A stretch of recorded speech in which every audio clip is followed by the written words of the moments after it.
بسم الله الرحمن الرحيم الحمد لله رب العالمين إله الأولين والآخرين والصلاة والسلام على أشرف الأنبياء والمرسلين سيدنا ومولانا محمد بن عبد الله الأمين وعلى آله وصحبه أجمعين وعلى كل من دعا بدعوته واستنى بسنته واهتدى بهديه إلى يوم الدين. أما بعد فقد قال الله تبارك وتعالى في شأن حبيبه إن الله وملائكته يصلون على النبي يا أيها الذين آمنوا صلوا عليه وسلموا تسليما.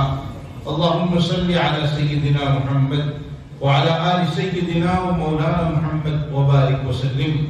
جزا الله عنا نبينا محمدا صلى الله عليه وسلم بما هو أهله. اللهم صل على سيدنا محمد في أول وأوسط وآخر كلامنا. بزرگان محترم اور برادران اسلام، حضرات صحابہ کرام رضوان اللہ تعالی علیہم اجمعین میں ایک جلیل القدر صحابی جو بڑی خصوصیات کے حامل ہیں، مشہور نام ہے اور طویل عمر پائی، سیدنا انس ابن مالک رضی اللہ تعالی. حضرت کی خصوصیات میں سے یہ بات ہے کہ آپ کی والدہ محترمہ نے، یعنی حضرت انس کی والدہ نے، حضرت انس جب چھوٹے تھے، 10 سال کی عمر تھی، حضور اکرم صلی اللہ علیہ وسلم کے دربار میں حاضر ہو کر یہ عرض کیا کہ آپ کے سامنے مختلف مواقع پر مختلف لوگوں نے مختلف ہدایہ پیش کیے ہوں گے، ہدیے دیے ہوں گے، تحائف دیے ہوں گے.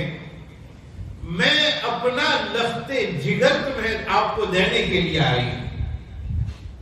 یہ انس میرا بیٹا ہے، آج سے یہ آپ کا خادم رہے گا. آپ جو کام سپرد کریں گے میرا بیٹا کرے گا، آپ کے ساتھ رہے گا. اور حضرت انس رضی اللہ تعالیٰ عنہ رہے سرکار دو عالم صلی اللہ علیہ وسلم کے ساتھ، جس کو حدیث میں ان لفظوں میں بیان کیا گیا. حضرت انس خود بیان کرتے ہیں، ختمت النبی صلی اللہ علیہ وسلم 10 سنین، میں نے سرکار دو عالم صلی اللہ علیہ وسلم کی 10 سال تک خدمت کی. ان 10 سالوں میں کبھی آپ نے مجھے ڈانٹا نہیں، کبھی جھڑکا نہیں، کبھی کسی کام کے لیے سپرد کیا ہو اور میں نے نہ کیا تو آپ نے مجھے کچھ نہیں کہا. آپ نے یہ نہیں فرمایا انس ایسا کیوں کیا، ایسا کیوں نہیں کیا. یہ کوئی بات آپ نے ان 10 سالوں میں نہیں فرمائی. تو 10 سال تک حضور کی خدمت کی ہے سیدنا انس ابن مالک رضی اللہ تعالیٰ. انس ابن مالک کی دوسری خصوصیت یہ ہے کہ حضور اکرم صلی اللہ علیہ وسلم نے انہیں دعا دی تھی، اللہ انس کی عمر میں برکت عطا فرما، انس کے مال میں برکت عطا فرما، انس کی اولاد میں برکت عطا فرما، اور اللہ انس کو جنت نصیب فرما. حضرت انس رضی اللہ تعالیٰ عنہ ان دعاؤں کے بارے میں کہتے ہیں کہ اللہ تعالیٰ نے میرے نبی کی دعائیں قبول فرمائی، اولاد اتنی کثرت سے عطا فرمائی کہ آپ کی زندگی میں کتنی اولاد کو آپ اپنے ہاتھ سے دفن کر چکے تھے، اور آپ کے بیٹے بیٹیاں پوتے پوتیاں نواسے نواسیاں یہ سب مل کر 100 کے عدد کو پار کر چکے تھے. اور مال کی فراوانی کا یہ عالم تھا کہ آپ کا جو باغ تھا، سارے صحابہ کے جو باغات تھے، ان باغات میں سال میں 1 مرتبہ اگر پھل آتا تھا، حضرت انس کے باغ میں سال میں 2 مرتبہ پھل آتا تھا. حضرت انس کہتے ہیں کہ اللہ نے میرے آقا کی دعا قبول کی، میری عمر بڑھ گئی، میری اولاد میں برکت ہو گئی، میرے مال میں برکت ہو گئی. امید ہے کہ جو آخری دعا حضور نے دی ہے، اللہ انس کو جنت نصیب فرمائے. مجھے یقین ہے اللہ نے میرے آقا کی وہ دعا قبول کر لی ہوگی اور اللہ میں مجھے جنت نصیب فرمائیں گے. یہ حضرت انس کے خصوصیات میں ایک یہ بھی ہے کہ آپ جو بات کہنا ہے بغیر کسی خوف کے، بغیر کسی تردد کے، بغیر یہ سوچے کہ رہنے دو یار فلاں آدمی بڑا ہے کیا کہے گا، ہمت نہیں ہو رہی ہے، یہ ساری چیزیں سوچے بغیر جو حق بات ہے وہ پہنچا کر رکھتے ہیں.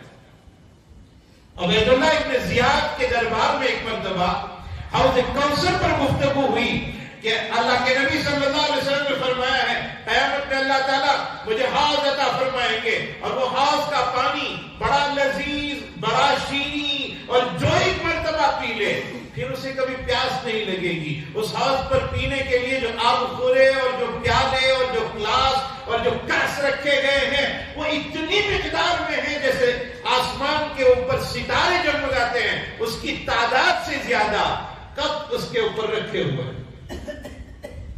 یہ ایک بحث چلی عبید اللہ ابن زیاد کے یہاں، اور عبید اللہ ابن زیاد نے شک ظاہر کیا کہ مجھے تردد ہے ایسا حوض قیامت میں ہوگا بھی یا نہیں ہوگا.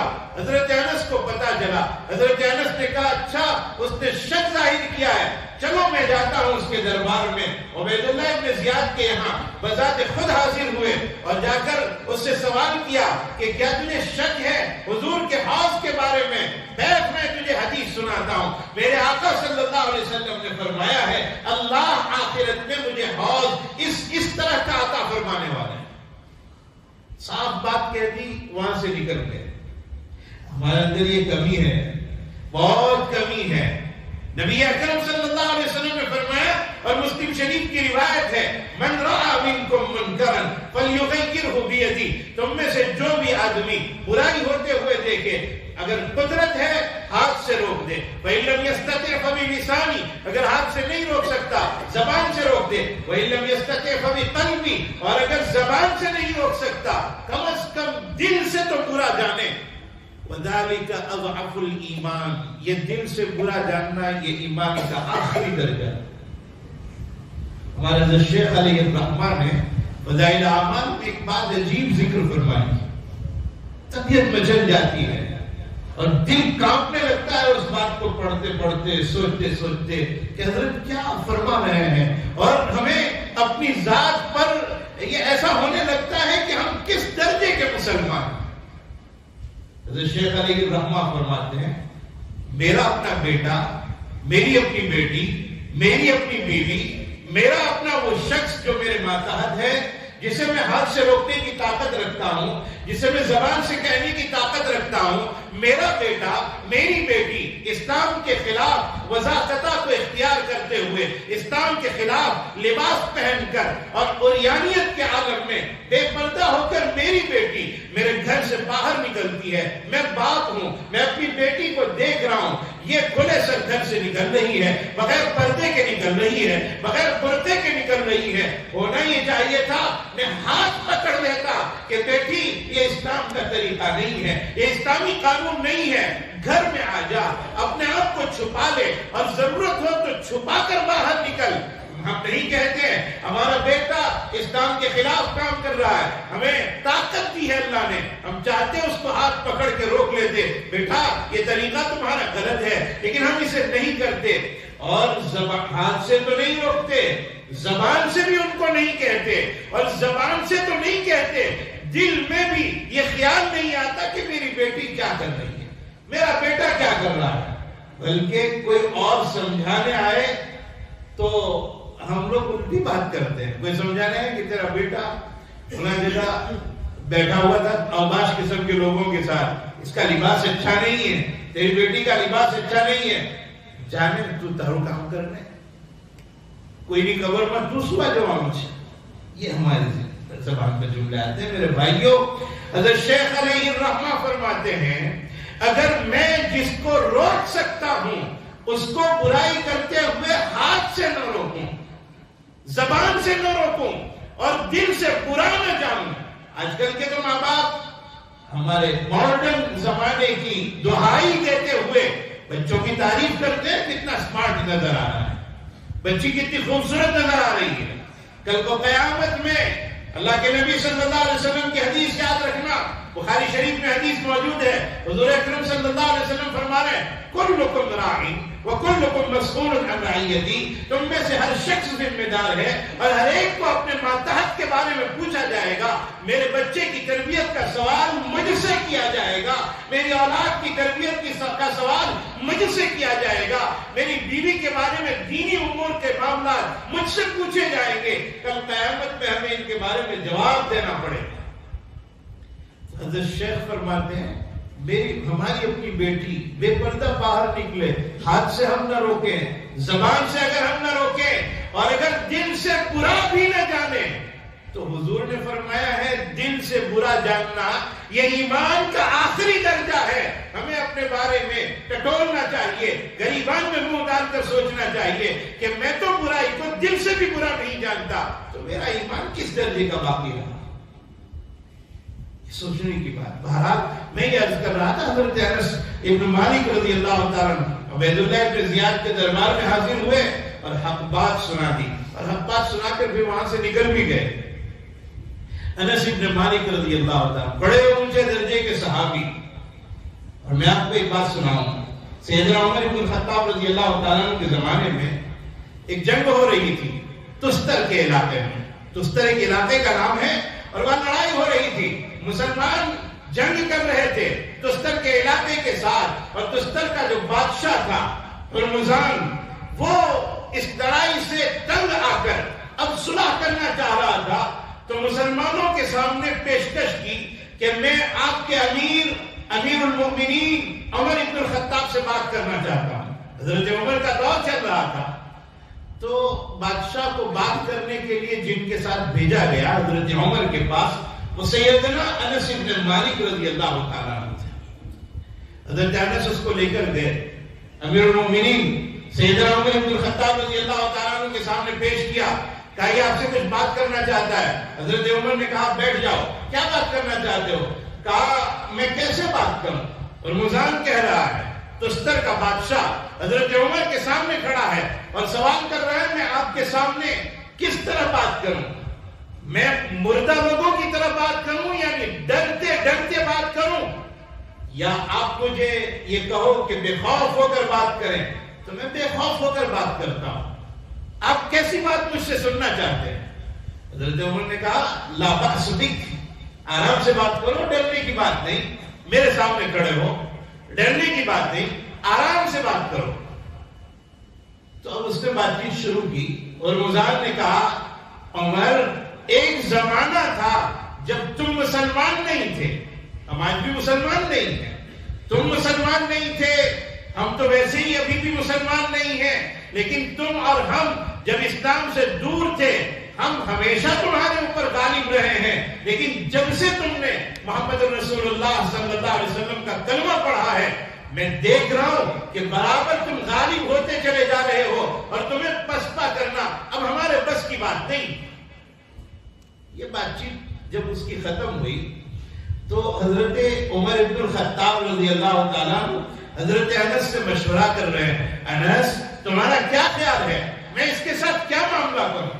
ہرمزان کے ساتھ، تستر کے بادشاہ کے ساتھ. حضرت انس رضی اللہ تعالیٰ نے کہا کہ عمر بن الخطاب اسے چھوڑ دو، ورنہ پیچھے اس کا بہت بڑا لشکر ہے، ہمارے ساتھیوں کو ختم کر دے گا اس کا لشکر.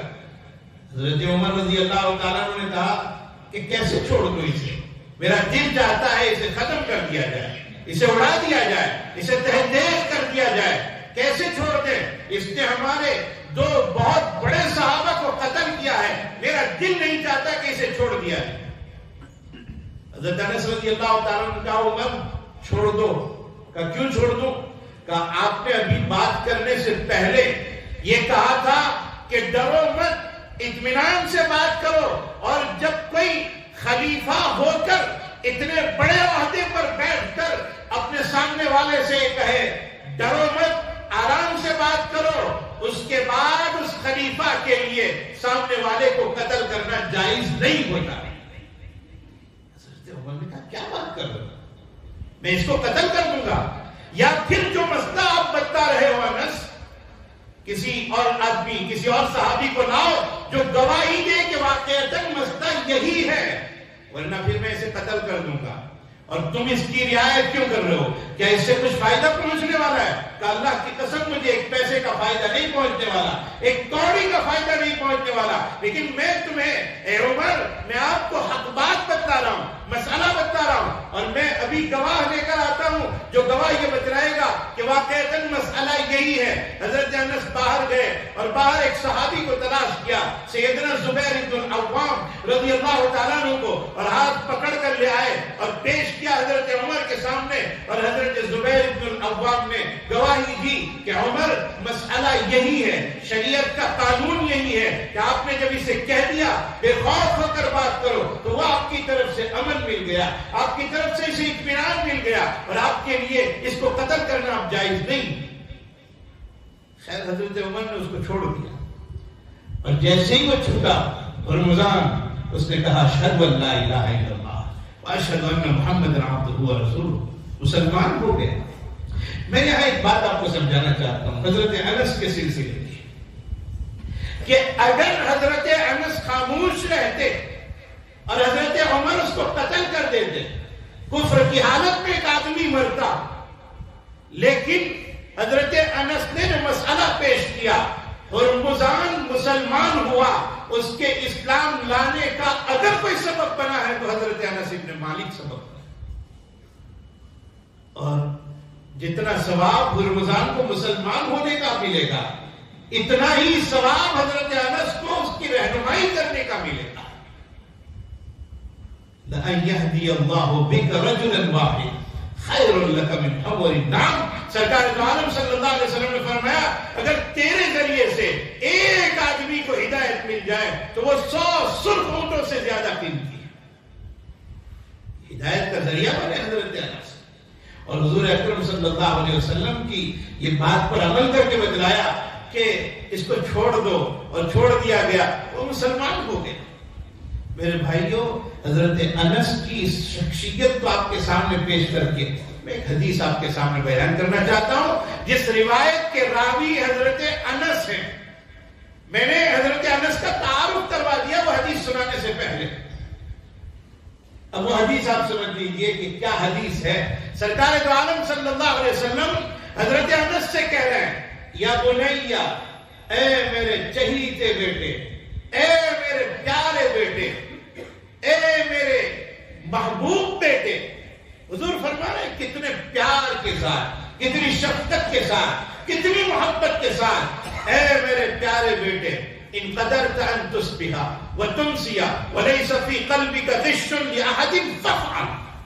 حضور فرماتے ہیں اے میرے پیارے بیٹے انس، اگر تو صبح اس طرح کرے، شام اس طرح کرے، یعنی تیرا دن اس طرح گزرے، راتیں اس طرح گزرے کہ ليس في قلبك غش لاحد، تیرے دل میں کسی کے بارے میں کینہ نہ ہو، تیرے دل میں کسی کی دشمنی نہ ہو، تیرے دل میں کسی کے بارے میں پاپ نہ ہو، تیرے دل میں کسی کے بارے میں عناد نہ ہو، فافعل، اگر تو اس طرح کر سکتا ہے تو کر، اپنا دل صاف کر۔ یہ ایک محنت کا کام ہے میرے بھائیوں۔ دل جو ہے نا، دل بدن کا بادشاہ ہے، اور بادشاہ کے رہنے کے جو مکانات ہوتے ہیں نا بڑے عظیم ہوتے ہیں۔ ایک آدمی ملک کا چرواہا یا چھوٹا آدمی یا غریب خاندان کا آدمی جب بادشاہ بن جاتا ہے، حکومت کا ذمہ دار بن جاتا ہے، حکومت اس کو مکان دیتی ہے بہترین رہنے کے لیے، اور عظیم بنگلے میں وہ رہتا ہے، اور عظیم اس کا دفتر ہوتا ہے جس دفتر میں بیٹھ کر وہ سارے ملک پر نظر رکھتا ہے۔ اللہ نے اعضاء جو بنائے ہیں ہمارے، اس میں دل کو اسپیشل رہنے کے لیے پنجرے کی نما ایک شکل کا ایک مکان دیا ہے۔ سینے کے اندر اس کے اوپر ہڈیاں، اگر آپ اس کا تصور کرو تو ایک مکان گویا اللہ تعالیٰ نے اس کو دیا ہے کہ جہاں اس ملک کا بادشاہ وہاں رہے گا، بدن کے ملک کا بادشاہ وہاں رہے گا، اور وہ وہاں بیٹھ کر حکومت کر رہا ہے پورے بدن میں۔ آپ کو اور مجھے جب پیر میں کھجلی ہوتی ہے، دل آرڈر کرتا ہے ہاتھ کو کہ اس کو کھجال، تب ہاتھ کھجالتا ہے۔ کوئی چیز پسند آ جائے، دل آرڈر کرتا ہے اس کو دیکھو، دیکھتا ہے۔ میں اپنی بات سے ایک بات اور یاد آ گئی، وہ بھی سنا دوں۔ سرکار دو عالم صلی اللہ تعالی علیہ وسلم نے ارشاد فرمایا ہے کہ ان فی الجسد مضغۃ اذا صلحت صلح الجسد كله واذا فسدت فسد الجسد كله الا وهي القلب. حضور فرماتے ہیں انسانی بدن میں ایک گوشت کا ٹکڑا ہے، جب صحیح سالم رہتا ہے سارا بدن صحیح سالم رہتا ہے، اور جب وہ بگڑتا ہے سارا بدن بگڑ جاتا ہے. وہ گوشت کا ٹکڑا انسان کا دل ہے. اب ایک ڈاکٹری لائن سے اگر دیکھیں اس کو کہ دل پمپنگ کرتا ہے، خون ریفائن کرتا ہے، پورے بدن میں پہنچاتا ہے. اگر یہ اپنا کام بند کر دے پورا بدن خراب ہو جائے گا.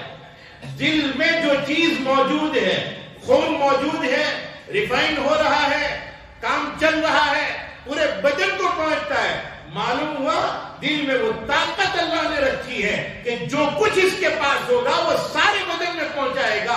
اگر اس کے پاس خون ہے وہ سارے بدن کو خون پہنچاتا ہے.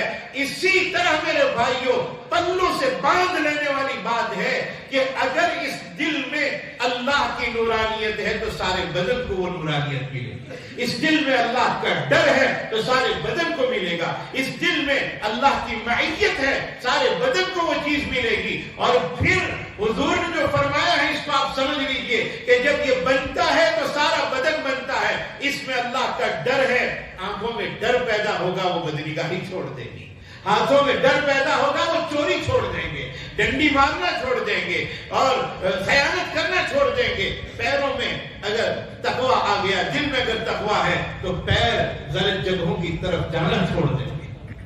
جو کچھ اس میں ہے وہ سارے بدن میں پہنچے گا. اور اگر اس میں پاپ ہے دل میں، اس میں برائی ہے دل میں، اس میں گندگی ہے دل میں، تو سارے بدن میں وہ گندگی سرایت کرے گی. پھر آنکھیں بدنگاہی کرے گی، ہاتھ چوری کریں گے، پیر غلط جگہوں کی طرف چل کر جائیں گے. اس دنیا کو اگر ہم نے بنا لیا ہم دنیا میں بھی کامیاب، آخرت میں بھی کامیاب. اس دنیا کو ویران ہونے سے بچاؤ. حضور نے کتنی تاکید سے فرمایا میرے چہیتے بیٹے اگر تو صبح کرے شام کرے اور اس طرح کرے کہ تیرے دل میں کسی کی برائی نہ ہو تو ففعل، ایسا کر گزر. حضور نے آگے بات بیان فرمائی ہے کہ یہ کیا ہے دل کا صاف رکھنا. فرمایا ان ھذا من سنتی، یہ دل کا صاف رکھنا میری سنت.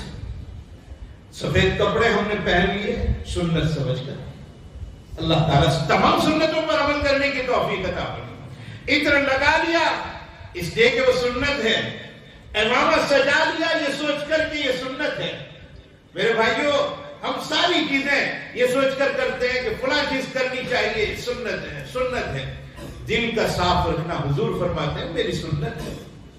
اس سنت پر ہم کب عمل کریں گے؟ دل کی صفائی آ جائے، دل صاف ہو جائے. دل صاف یہ بہت ضروری چیز ہے. دل صاف ہو گیا تو اللہ فرماتے ہیں ہم اپنے بدن کو سجاتے ہیں، سنوارتے ہیں اسمارٹ بننے کے لیے. آئینے کے سامنے کھڑے ہوتے ہیں، کبھی بال بنا رہے ہیں، کبھی ٹوپی درست کر رہے ہیں، کبھی کپڑے درست کر رہے ہیں، اور کبھی کیا کر رہے ہیں کبھی کیا کر رہے ہیں. اور یہ سوچتے ہیں کہ باہر نکلوں گا لوگ دیکھیں گے اور لوگ تعریف کریں گے کتنا خوبصورت آدمی ہے. میرے اللہ کے یہاں خوبصورت ہونے کا یہ معیار نہیں ہے. اللہ قرآن میں بیان فرماتے ہیں اللہ کے یہاں اسمارٹ بننا ہو، خوبصورت بن کر جانا ہو تو قرآن نے اس کا راستہ بتایا ہے. یوم لا ينفع مال ولا بنون. اللہ فرماتے ہیں قیامت میں مال اولاد دونوں چیزیں کام نہیں آئے گی. تو اللہ آپ یہ دو چیزیں کیوں بیان فرما رہے ہیں؟ مال کام نہیں آئے گا، اولاد کام. دنیا میں یہی دو چیزیں دادا گیری کا سبب بنتا ہے. آدمی مال ہو آدمی کے پاس مالدار ہو تو وہ اکڑ خوں میں باہر نکلتا ہے. پیسہ دے کے اپنا کام بنا لیں گے، پیسہ دے دیں. کسی کو مارنا ہے پیسہ دے دیں گے، مار گروا دیں گے. اور اولاد پر آدمی کو ناز ہوتا ہے، میرے 8 بیٹے ہیں نمٹ لیں گے ہم. اللہ فرماتے ہیں جن دو چیزوں سے تو دنیا میں اکڑ کے چلتا ہے ان دو چیزوں کے بارے میں پہلے نمبر پر سن لے. یوم لا ينفع مال ولا بنون. قیامت میں نہ مال قائم آئے گا، نہ مال کام آئے گا، نہ اولاد کام آئے گی. تو اللہ کام کیا آئے گا؟ فرمایا الا من اتى الله بقلب سلیم. جو صاف ستھرا دل لے کر، شرک سے پاک دل لے کر، گناہوں سے پاک دل لے کر، بغض و عداوت و نفاق سے پاک دل لے کر آئے گا وہ دل کامیاب ہو جائے گا. وہ آدمی کامیاب ہو جائے گا. اپنا دل صاف کرنے کی بہت سخت ضرورت ہے میرے بھائی. ہمارے حضرت مولانا سید ابرار احمد صاحب دلیوی نبی اللہ مرقدہ کا ایک ملفوظ مجھے بہت عجیب و غریب انداز میں حضرت نے اس کو بیان کیا ہے, اور میں گارنٹی کے ساتھ کہتا ہوں طبیعت مچل جائے گی اگر آپ حضرات اس کو دھیان سے سنیں گے. ہمارے حضرت فرماتے ہیں کہ اللہ تعالیٰ اپنے بندوں سے ایک شکایت کرتے ہیں, یا عبدی من تصفتنی, اے میرے بندے تو نے میرے ساتھ انصاف کا معاملہ نہیں کیا. تو بندہ اللہ سے پوچھتا ہے, اللہ کون سا معاملہ ایسا ہے جس میں میں نے آپ کے ساتھ انصاف نہیں کیا؟ اللہ فرماتے ہیں, اے میرے بندے تو کل قیامت میں جنت میں آنے والا ہے, مجھے پتا ہے, میں نے جنت تیرے لیے بنائی ہے, تو آ کر بسنے والا ہے. تیرے ابا آدم یہاں رہ کر گئے ہیں اور تو وہاں لوٹ کر آنے والا ہے, مجھے پتا ہے. لیکن تیرے اس گھر میں تیرا ایک دشمن رہتا تھا جس کا نام ابلیس ہے. تیرے آنے سے ہزاروں سال پہلے میں نے تیرے دشمن کو تیرے اصلی گھر سے یعنی جنت سے نکال کر باہر کر دیا. اے میرے بندے, میں نے تو تیرے دشمن کو تیرے گھر سے نکال دیا. میں اپنا نور, میں اپنی معرفت, میں اپنی روحانیت تیرے دل میں اتارنا چاہتا ہوں, لیکن تو نے اپنے دل میں میرے دشمن ابلیس کو بٹھا رکھا ہے. میں کیسے اپنا نور تیرے اندر اتاروں؟ میرے بھائیو, یہ ابلیس دل میں آ گیا ہے, یہی لڑائیاں کرواتا ہے, یہی یہ بتلاتا ہے فلاں آدمی کتنا بے چین رہتا ہے دل جب خراب ہوتا ہے. ایک چوتھے منزلے پر رہنے والا آدمی, بلڈنگ میں, بڑی بلڈنگ میں چوتھے منزلے پر نیچے دیکھ رہا ہے, دو آدمی کھڑے کھڑے بات کر رہے ہیں, وہ اپنے کام کی بات کر رہے ہیں. چوتھے منزلے پر کھڑا ہونے والا آدمی اپنی بیوی کو آواز دیتا ہے, کچن میں کام کر رہی ہے, آنے ادھر آ, میں تجھے ایک چیز بتاتا ہوں. وہ دوڑتی بھاگتی آتی ہے. یہ نیچے دو غریب آدمی کھڑے کھڑے باتیں کر رہے ہیں. یہ کہتا ہے تجھے پتا ہے یہ مجھے اڑا دینے کی پلاننگ بنا. وہ بیچارے اپنے کام کی بات کر رہے ہیں. یہ سوچ تبھی پیدا ہوگی ہمارے اندر جب دل خراب ہو جائے گا. دل کو سنوارنے کی ضرورت, ہر آن ہر گھڑی دھیان اللہ کی طرف رہے. ہمارے حضرت مولانا منیر صاحب بامبے کالینا میں جو ہوتے ہیں, حضرت رحمت اللہ علیہ نے ایک کتابچہ لکھا تھا, رسالہ. اس رسالے کا نام ہی یہ رکھا تھا, دھیان رہے اللہ دیکھ رہا ہے. ہر وقت یہ دھیان ہو کہ میرا اللہ مجھے دیکھ رہا ہے, میرا مالک, میں کہاں کھڑا ہوں, میں غلط جگہ کھڑا ہوں, میرا اللہ مجھے دیکھ رہا ہے. میں گناہ کا کام کر رہا ہوں, میرا اللہ مجھے دیکھ رہا ہے. تو میرے بھائیوں, جو حدیث میں نے آپ کے سامنے پیش کی وہ یہ کہ حضور یہ فرماتے ہیں, اے میرے چہیتے بیٹے انس, اگر تو صبح و شام دل کی صفائی کے ساتھ گزار سکتا ہے تو گزار لے. ان ھذا من سنتی, یہ دل کا صاف رکھنا میری سنت. اور آخری جملہ حضور نے فرمایا, ومن احب سنتی کان معی فی الجنہ, جو میری سنت سے محبت کرے گا کل کو جنت میں وہ میرے ساتھ رہے گا. حضور کی سنت سے محبت رکھیں اور اس پر عمل کریں, اللہ تعالیٰ جنت میں ساتھ نصیب فرمائیں گے. میرے بھائیوں, صحابہ کرام رضوان اللہ تعالی علیہ اجمعین کی فکر یہ ہوتی تھی کہ جنت ہمیں مل جائے, جنت ہمیں مل. اسی وجہ سے ایک مرتبہ ایک صحابی بہت خدمت کر رہے تھے سرکار دو عالم صلی اللہ علیہ وسلم کی. حضور نے پوچھا ایک مرتبہ, بولو کیا چاہتے ہو, آج کہہ دو, تم جو چاہو گے انشاءاللہ مل جائے گا. تو صحابی نے کہا پکی بات, کہا پکا, کہا آپ مجھے وعدہ کرو کہ جنت میں میں آپ کے ساتھ رہوں گا, جنت میں میں آپ کے ساتھ رہنا چاہتا ہوں. کہا اب غیر ذالک, اس کے علاوہ کچھ اور مانگو. کہا نہیں یہی چاہیے. تو حضور نے فرمایا تو پھر ایک کام کرو کہ کثرت سجود کے ذریعے سے, یعنی کثرت سے سجدے کر کے, کثرت سے نماز پڑھ کر, کثرت سے نوافل پڑھ کر جنت میں میرے ساتھ رہنے کے لیے میری مدد کرو. یعنی میں کل قیامت میں جنت میں رہوں گا, تمہاری نمازیں زیادہ ہوگی, تمہاری نوافل زیادہ ہوگی اور تمہارے سجدے زیادہ ہوں گے, تو انشاءاللہ جنت میں میرا ساتھ نصیب ہو جائے گا. میرے بھائیوں, ہمارا کام یہ ہے کہ ہم ایسے راستے پر چلیں جن سے اللہ راضی ہو, اور اللہ راضی ہوں گے کل قیامت میں ہمیں جنت ملے گی. صحابہ کرام, ایک آخری بات کہہ کر اپنی بات کو ختم کرتا ہوں. صحابہ میں ایک صحابی حضرت ابو الدحداح رضی اللہ تعالیٰ حضور کے پاس بیٹھے ہوئے ہیں سرکار دو عالم صلی اللہ علیہ وسلم کی مجلس میں, اور ایک آدمی آیا, وہ کچھ زمین کا مسئلہ لے کر. وہ آدمی آ کر کہہ رہا ہے کہ میں نے اپنے باغ میں باؤنڈری وال، دیوار لینا چاہا تاکہ باغ کی حفاظت رہے، لیکن اس دیوار لینے میں میرا جو پڑوسی ہے اس کا ایک درخت بیچ میں رکاوٹ بن رہا ہے۔ میں نے اپنے پڑوسی سے کہا یہ درخت مجھے دے دے، تو وہ منع کر رہا ہے دینے سے۔ میں نے اس سے سوال کیا بیچ دے، تو وہ بیچنے سے بھی منع کر رہا ہے۔ ہدیہ دے دے، ہدیہ دینے سے بھی منع کر رہا ہے، اور اس کی وجہ سے میری دیوار کا کام رکا ہوا ہے۔